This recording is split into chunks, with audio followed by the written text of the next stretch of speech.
পোর্টে অচলাবস্থা তৈরি করছে কিছু সংখ্যক অথবা বহু সংখ্যক পোর্টেরই কর্মচারী যারা সরকারি কর্মচারীও বটে।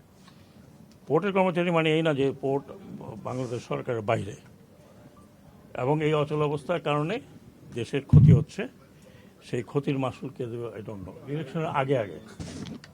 ইলেকশনের আগে তাদের একটা পরিচয় আছে, যেটা আমি পত্রপত্রিকা দেখছি, এটা জনগণ দেখছে। আমি উপরে কিছু বলতে চাচ্ছি না। এখন পর্যন্ত আপনারা যেই বিষয় নিয়ে তারা কথা বলছে, এখন পর্যন্ত এটা নিয়ে কোনো ফাইনাল জায়গায় আমরা এখনো পৌঁছি নাই। তার আগে এটা বলছে, আমি বারবার ওদেরকে বলেছি, আমি যেখানে আমাকে ডেকেছে, যেখানে কথা বলেছি, একটি কথা বলেছি যে আমার রাষ্ট্রীয় স্বার্থের বিরুদ্ধে আমি অন্তত বা আমরা যারা আছি এমন কোনো কাজ করছি না বা করবে না। এখন তারা যদি না বুঝতে চায়, তারা যদি কোনো স্বার্থ নিয়ে এগুলো করে, তাহলে সেটার জন্য আমি বলতে পারবো না। I have no idea. কিন্তু পোর্টকে বলা হয়েছে, পোর্ট যেই ব্যবস্থা নিবে, বিকজ পোর্ট একটি authority.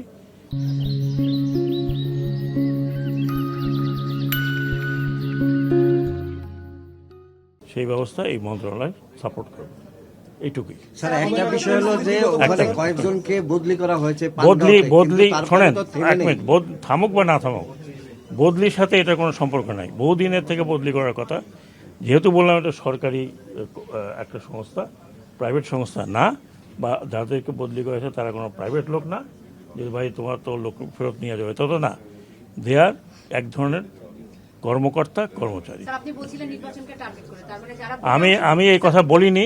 So please don't put anything in mouth. এটা